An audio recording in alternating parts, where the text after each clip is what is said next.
Bonjour, je suis Stéphanie, la directrice de l'école Montessori 21 de Paris-Jaurès. Et je suis très heureuse de vous retrouver dans cette vidéo d'environ 45 minutes qui va vous présenter dans le détail notre belle école, avant peut-être de vous rencontrer en vrai. Je vais vous parler de pédagogie Montessori, de besoins des enfants selon leur âge, de bilinguisme, mais aussi vous présenter l'équipe, les locaux, l'offre de Maria Canal pour le périscolaire, les tarifs de l'école. Bref, à la fin de cette vidéo, vous en saurez beaucoup plus sur l'école et vous pourrez vérifier en toute connaissance de cause qu'elle correspond bien à vos attentes. L'école Montessori 21 de Paris-Jaurès est une école privée hors contrat, créée en 2016, membre du réseau Montessori 21 qui compte 8 écoles et un collège. Elle est déclarée auprès de l'Éducation nationale. L'école comprend 4 classes. Nous avons 2 classes de maison des enfants, les 3-6 ans, qui comptent chacune 21 enfants pour une éducatrice ou un éducateur francophone à plein temps, une éducatrice anglophone à mi-temps et une assistante à plein temps. Nous avons ensuite les petits explorateurs, les 6-9 ans, qui comprend 27 enfants pour 3 adultes, une éducatrice francophone, une éducatrice anglophone et une assistante. Et puis les petits explorateurs, mais cette fois-ci les 9-12 ans, qui comprend 20 enfants pour 2 adultes, un éducateur francophone et un éducateur anglophone à mi-temps. Alors pour commencer, je vous propose de regarder un petit film tourné en conditions réelles dans l'une de nos écoles et qui montre une journée type des enfants. Je vous retrouve ensuite pour parler pédagogie afin de détailler âge par âge les fondements du projet de l'école.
Donc je vais vous présenter maintenant les grands principes de Maria Montessori, première femme médecin en Italie, qui a développé son projet pédagogique dans la première moitié du XXe siècle en se basant sur des décennies d'observation des enfants. Ce qui est particulièrement intéressant, c'est de voir que cette réflexion pédagogique, qui date d'1 siècle déjà, est confirmée aujourd'hui par les recherches en neurosciences, qui prouvent que la confiance en soi, l'apprentissage par l'expérience et les pédagogies actives permettent d'améliorer considérablement les apprentissages. Il existe aujourd'hui 25 000 écoles Montessori dans le monde et leur nombre ne cesse de croître. Le fondement de cette pédagogie, c'est de concevoir l'éducation non pas seulement comme l'acquisition de connaissances, mais aussi comme l'apprentissage de savoir-faire, d'une compréhension de soi et des autres et globalement d'un savoir-être qui rend heureux. C'est une pédagogie globale, qui prend en charge l'enfant dans toutes ses facettes, celle des apprentissages, celle de la gestion de ses émotions, celle du lien social. C'est pour cela que Maria Montessori appelait son projet l'éducation à la vie. Le premier point de la pédagogie Montessori, c'est la confiance dans l'enfant et dans son potentiel. L'idée centrale est de le rendre autonome, de ne pas faire à sa place les choses qu'il peut faire lui-même. Un exemple que nous connaissons tous. Lorsqu'on est pressé le matin, on a tendance à habiller son enfant, à lui mettre ses chaussures. Eh bien, il vaut mieux lui laisser le temps d'apprendre. Apprendre à apprendre. Il en sera fier et vous aussi.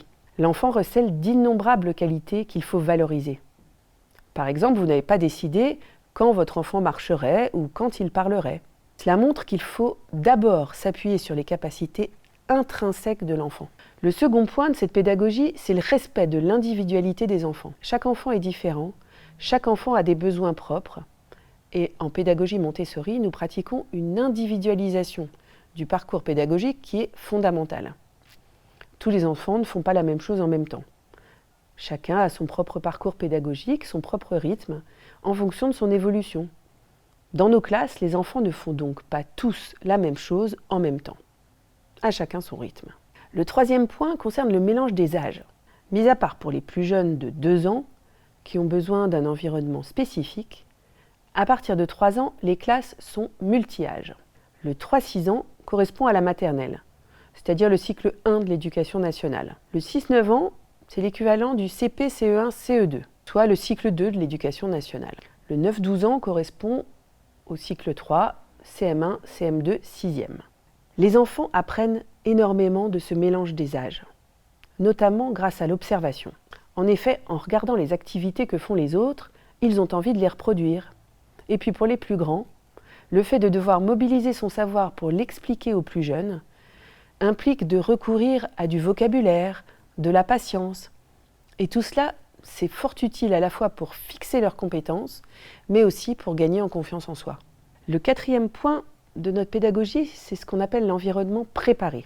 Dans nos écoles, nous accordons une importance considérable à la beauté des lieux, à leur luminosité, à la qualité et à l'agencement du matériel. Nous disposons du matériel Montessori complet, en bois.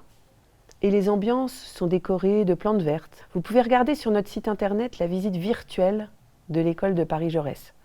Vous y verrez le soin que nous apportons aux espaces, car nous en sommes sûrs, on apprend mieux dans un environnement ordonné, propre et chaleureux. Le cinquième point concerne l'organisation du temps spécifique de la journée pour améliorer la concentration. Concrètement, en pédagogie Montessori, il n'y a pas de récréation qui viendrait couper le travail des enfants. Nous avons des cycles de travail de 2 heures à 2h30, le matin comme l'après-midi, afin que la concentration des enfants ne soit pas interrompue par une sonnerie. Cela n'empêche pas que les enfants sortent 2 fois par jour au parc. Une fois avant le repas en fin de matinée et une autre fois au moment du goûter, pour celles et ceux qui restent à l'after school. Et cela ne signifie pas non plus que les enfants soient contraints de rester assis pendant 2 heures sur leur chaise. Non, pas du tout. Pendant ces 2 heures, ils vont pouvoir passer d'une activité à l'autre, en langue ou en mathématiques, passer un moment dans le coin lecture, s'occuper des plantes, préparer un petit snack pour lui et pour la classe. Il s'agit donc d'un cycle long, mais dans lequel beaucoup de choses différentes se passent. Enfin, le dernier point concerne l'équipe, qui est une question fondamentale. Nous vous la présenterons un peu plus tard dans cette vidéo. Nous accordons énormément d'importance au recrutement de l'équipe, à l'accompagnement de chacun, à la formation continue et à leur bien-être. Une équipe qui va bien s'occupera bien des enfants. Toute notre équipe est formée à la bienveillance, à la communication non violente, à l'observation des besoins de l'enfant, à l'écoute. L'équipe éducative, elle est vraiment au cœur de notre projet. En résumé, l'objectif fondamental, c'est de préserver l'envie d'apprendre qu'ont naturellement les enfants. Quand on apprend par envie et non par devoir, on apprend plus vite et mieux. Et on se souvient longtemps de ces apprentissages. Je voudrais maintenant vous apporter quelques précisions utiles à propos de la pédagogie Montessori. En premier lieu, je voudrais dissiper une ambiguïté qui existe parfois concernant la pédagogie Montessori. Il s'agit certes d'une pédagogie active et bienveillante, mais c'est aussi une pédagogie cadrée. Nous parlons d'un libre choix encadré.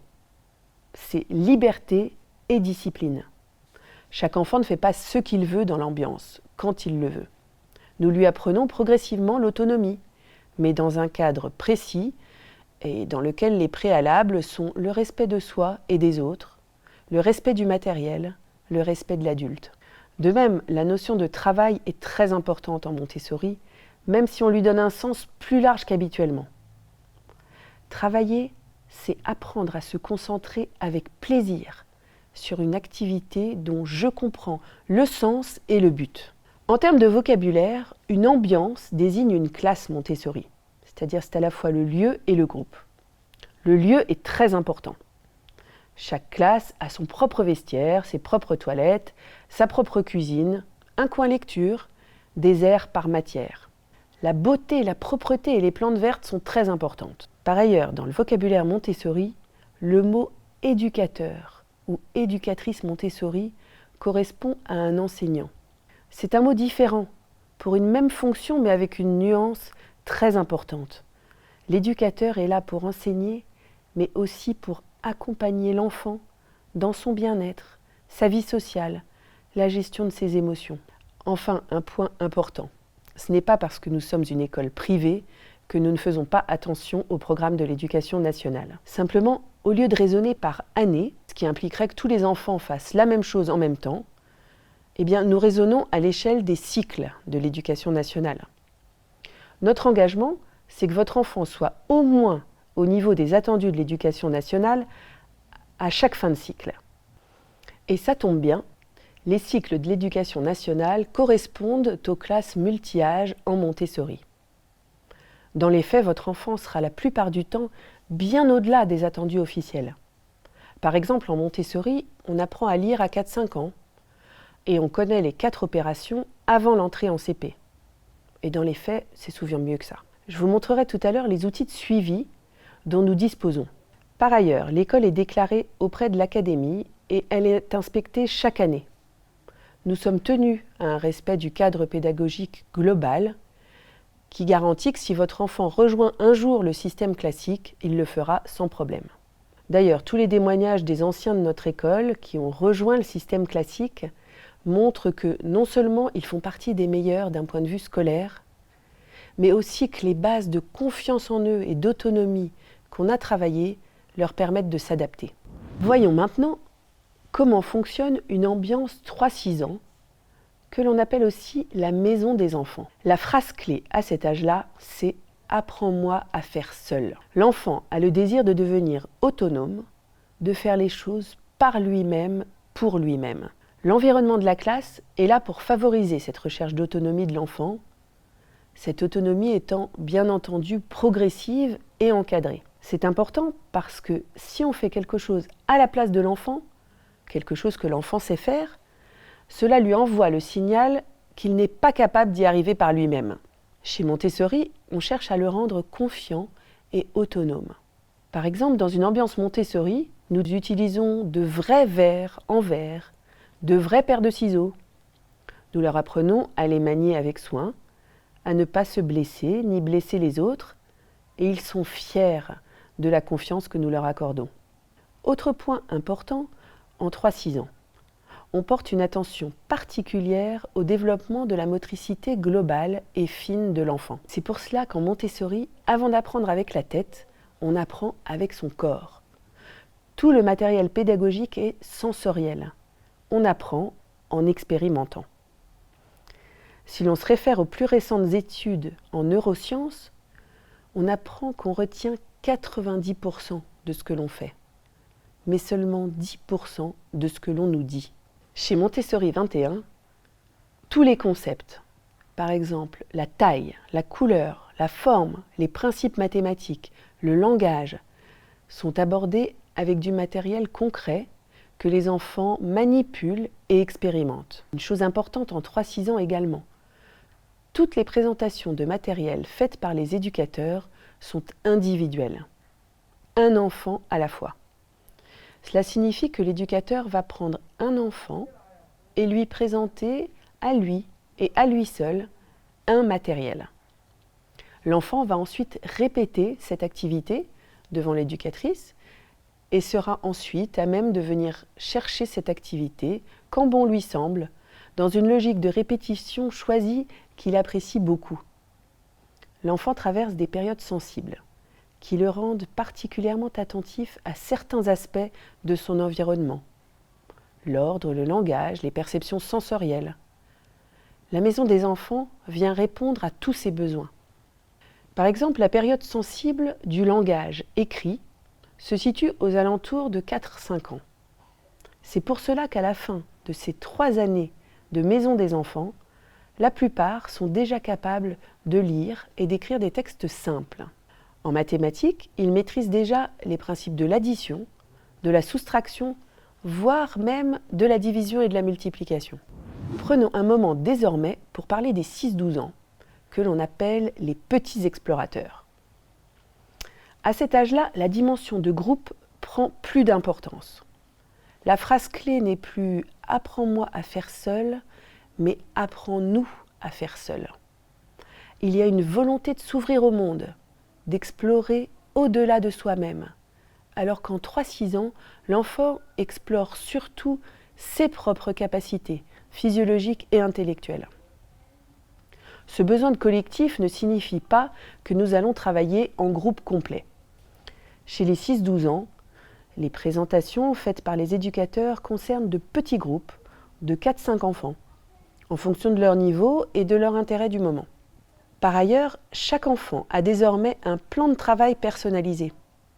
Il rencontre individuellement son éducatrice en début de semaine.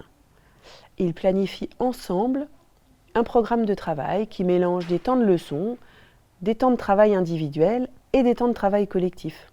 Point important aussi, en 6-12 ans, les enfants ont besoin de comprendre le sens global des choses. C'est l'âge des grandes questions.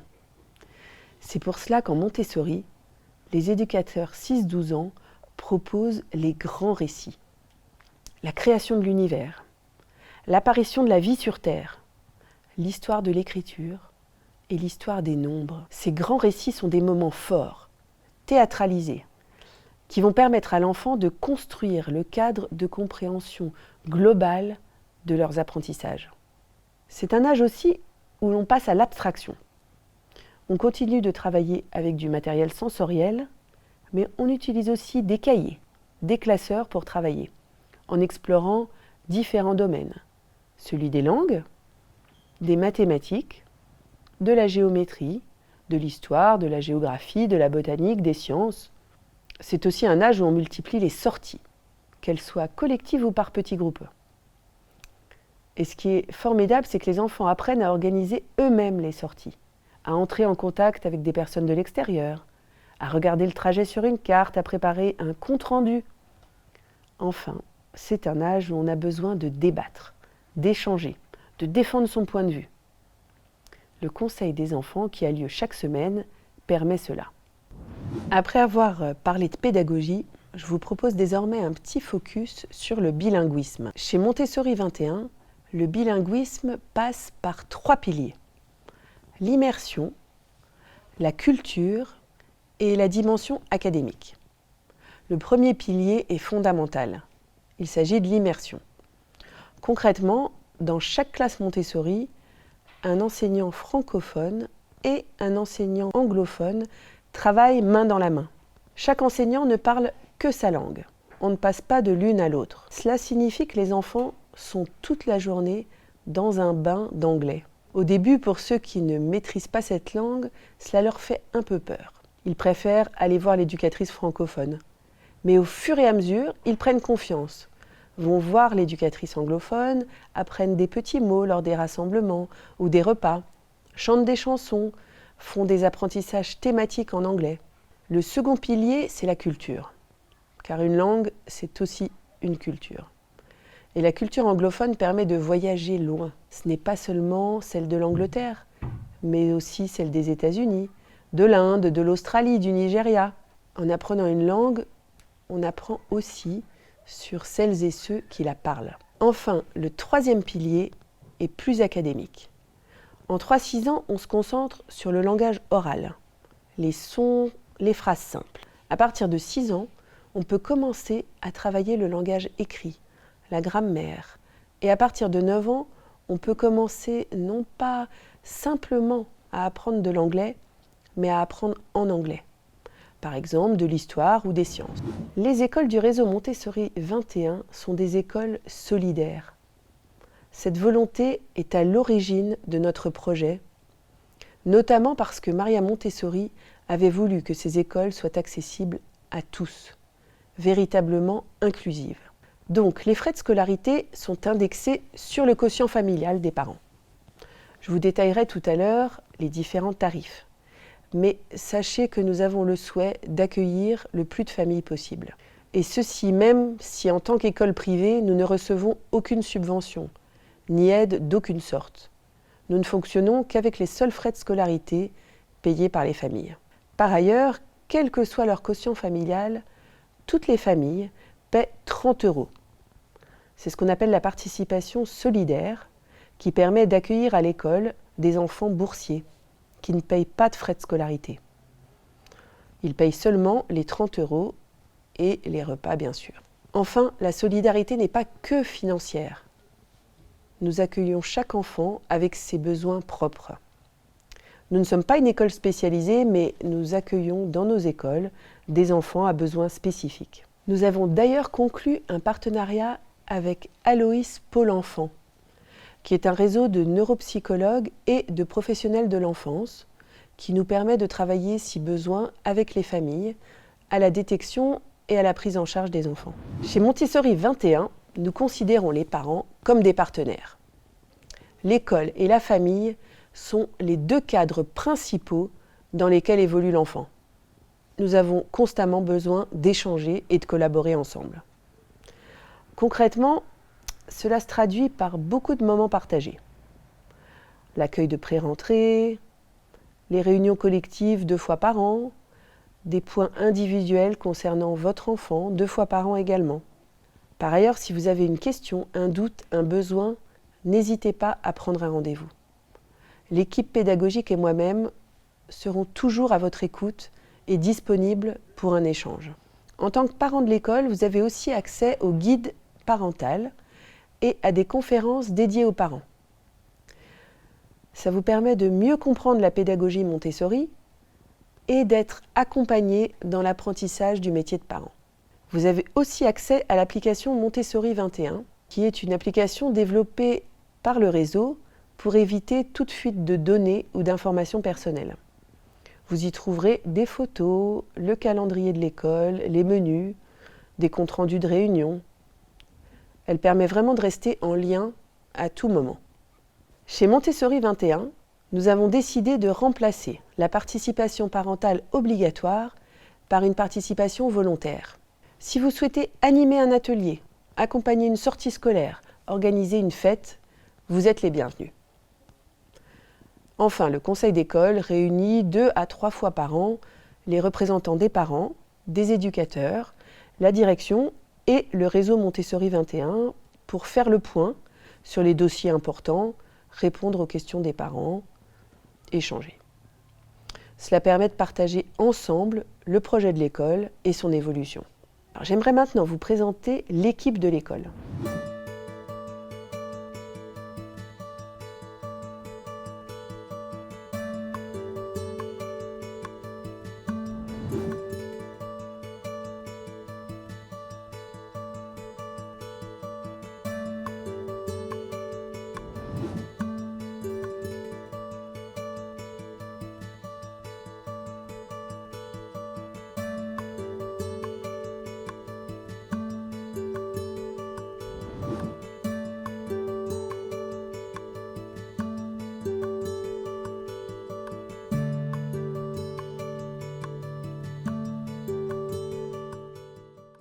Pour nous, l'équipe, c'est le cœur battant de l'école. Nous portons beaucoup d'attention à la formation et au bien-être des éducateurs. Tous sont en CDI à plein temps.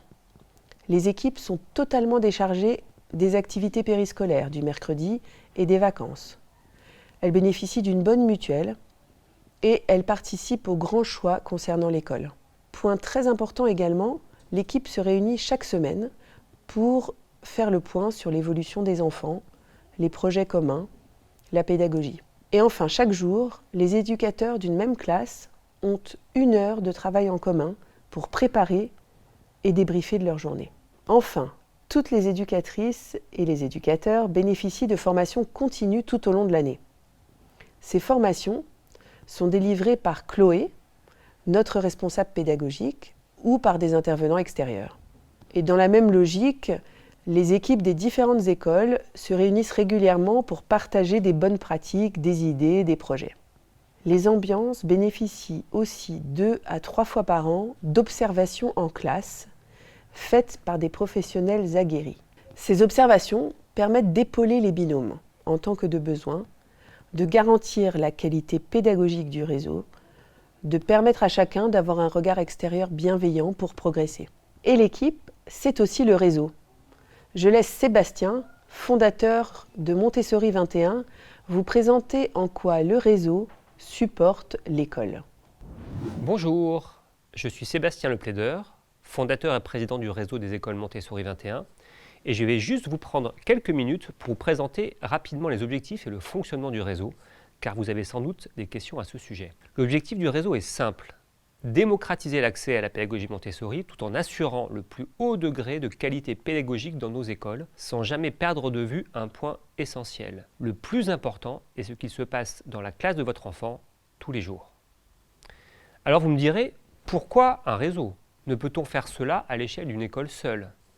Alors j'ai pour ma part essayé, en fondant et en dirigeant pendant plusieurs années une des écoles du réseau. Je me suis alors aperçu qu'il fallait être Superman ou Superwoman pour réussir à faire toutes les tâches d'une direction. Il faut être pédagogue, animateur d'équipe, directeur des ressources humaines, bon en finance et en comptabilité, être habile en administration, en normes juridiques. Bref, c'est impossible de tout faire tout seul. Du coup, dans le réseau, nous mutualisons un certain nombre de sujets importants. Le premier sujet, c'est la qualité pédagogique qui est au cœur du projet. Nous avons des formations communes pour les éducateurs et éducatrices du réseau. Nous assurons l'échange de bonnes pratiques, la réflexion collective. Nous mettons en place des outils pour suivre le travail des enfants, comme par exemple notre logiciel qui permet de faire le lien entre les compétences Montessori et celles de l'éducation nationale. Nous avons des enseignants et enseignantes de secours partagés en cas d'épidémie de Covid ou autre dans une de nos écoles. Donc nous partageons d'abord le plus important, la pédagogie. Le second sujet, c'est toute la partie administrative et financière. La comptabilité, la facturation, les ressources humaines, la dimension juridique et toute la partie administrative sont mutualisées. L'idée est que les directions d'école s'occupent principalement du plus important, c'est-à-dire l'humain, les enfants, les parents, l'équipe, sans passer leur temps à gérer des questions administratives ou financières à longueur de journée. Le troisième sujet, c'est la communication. Le site internet, notre application Montessori 21, qui est réservée aux parents de l'école, comme vous le savez, notre outil d'inscription sont partagés et permettent là aussi de mutualiser des savoir-faire et des outils communs. Enfin, le dernier point est tout aussi important, même s'il est moins visible. C'est tout simplement la solidarité entre école et équipe. Dans ce métier, il est très important de ne pas être isolé et de pouvoir compter sur les autres pour partager ses idées, ses problèmes aussi et ses projets. C'est ce que nous faisons au sein du réseau. Voilà, je ne vais pas vous prendre plus de votre précieux temps, mais je souhaitais que vous ayez ces informations en toute transparence. Pour résumer, mon rôle et celui de la fédération est simple: être au soutien des écoles et des équipes tout au long de l'année. À bientôt peut-être, nous aurons sans doute l'occasion de nous rencontrer lors d'une porte ouverte ou d'un conseil d'école. Notre école se situe sur les bords du canal de l'Ourcq, dans le 19e arrondissement de Paris, à quelques encablures du parc des Buttes-Chaumont et du parc de la Villette. Elle a ouvert ses portes en 2016 et entame donc sa 6e année. Toutes les classes ont vue sur un jardin et sont très lumineuses. Elles sont spacieuses, chacune dispose de sa petite cuisine et de ses propres sanitaires. Selon les préconisations de Maria Montessori, les salles de classe sont grandes et ont été aménagées comme des maisons, avec des matériaux naturels, du bois, des plantes vertes, des œuvres d'art, dans un style épuré, afin de favoriser la concentration des enfants. Parlons maintenant du suivi de votre enfant. Comme vous l'avez compris, dans notre projet, nous accordons une grande importance au suivi personnalisé des enfants. Cela nous permet à tous les âges de vous proposer 2 rendez-vous individuels par an pour faire le point sur l'évolution de votre enfant et également de vous partager 2 bilans annuels écrits, un en janvier, un en juin, qui sont très précis sur le suivi des apprentissages. Je vous montrerai juste après un exemple de bilan. Chaque année, nous vous proposons aussi 2 réunions collectives dans chaque ambiance, animées par les éducateurs. Elles permettent de faire le point sur la vie sociale du groupe, sur les projets et de vous présenter du matériel Montessori pour vous familiariser avec notre méthode. Comme je l'ai déjà évoqué, la communication école-famille est pour moi au cœur de notre projet. En plus de ces réunions fixées à l'avance, vous pouvez demander à tout moment une réunion avec les éducateurs ou avec la direction. Quand on a un doute, une crainte, une question, mieux vaut toujours la partager. Enfin, en cas de besoin, notre partenariat avec des psychologues, orthophonistes, professionnels de l'enfance nous permet d'avancer ensemble. Dans ce cas-là, ce sont vous, les parents, qui êtes les pilotes.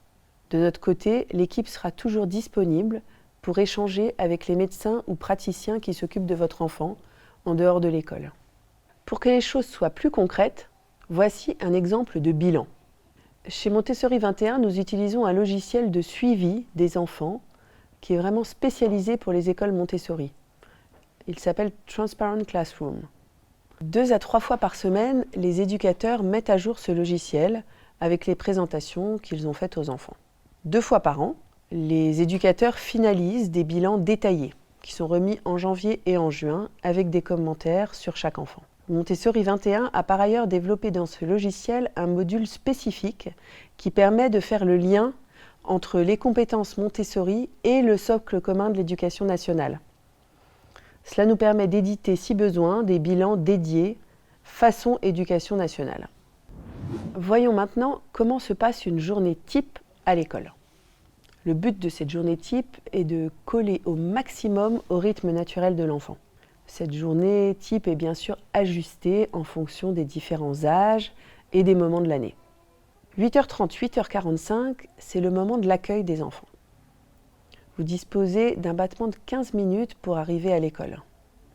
C'est important d'être bien à l'heure, car les retards perturbent la mise au travail des enfants et nous empêchent de bien accueillir votre enfant également. Nous vous donnerons des petits conseils pour faciliter, pour vous comme pour les enfants, la séparation du matin. 8h45, 11h15, c'est le grand temps de travail Montessori dont je vous ai parlé tout à l'heure. Ce temps comprend des présentations par les éducatrices francophones et anglophones, du temps de travail en autonomie, des regroupements en français ou en anglais, des temps plus calmes dans le coin bibliothèque ou pour le soin des plantes, et beaucoup d'autres choses encore. 12h, 12h45, c'est le temps du déjeuner. Je reviendrai sur ce temps-là qui est pour nous un vrai temps pédagogique. 12h45, c'est le départ à la sieste pour les plus petits qui sont sortis au parc le matin et c'est le moment de se préparer à sortir pour tous les autres. 13h, 14h, c'est la récréation. Nous sortons même quand il ne fait pas très beau, car les enfants ont besoin de prendre l'air. Comme disent nos amis canadiens, il n'y a pas de mauvais temps, il n'y a que des mauvais vêtements. Puis ensuite, les enfants reprennent leur travail. À 16h, c'est le regroupement de fin de journée qui se fait en français ou en anglais. À 16h15, 16h30, c'est la sortie des classes pour les enfants qui ne restent pas à la garderie. Pour tous les autres, à 16h15 commence le temps de la garderie qui débute par un temps au parc.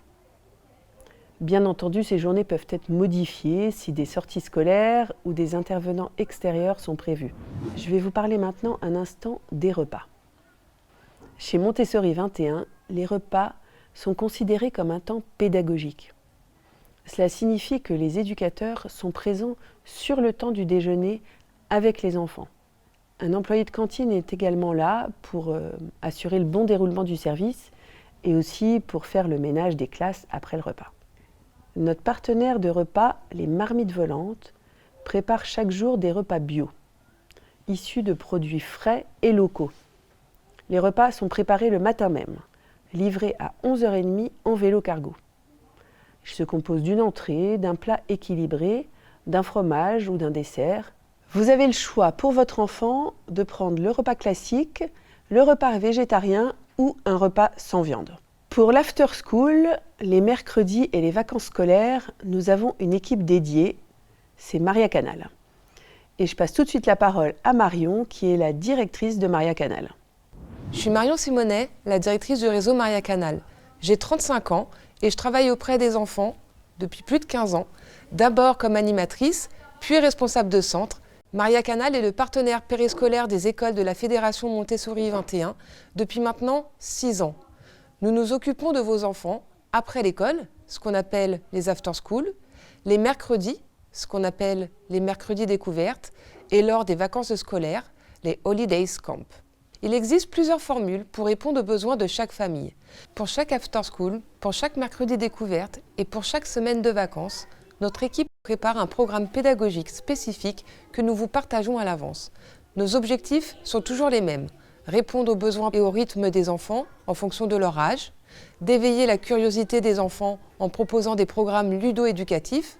L'idée est en fait d'apprendre en s'amusant, de permettre aux enfants de s'immerger dans un univers imaginaire par le biais de thématiques diverses qui évoluent tout au long de l'année, comme par exemple une épopée temporelle, la découverte des contes, des albums de jeunesse. Pour plus d'informations sur le fonctionnement de Maria Canal et pour découvrir tous nos programmes, je vous invite à visiter notre site internet montessori21.org/mariacanal.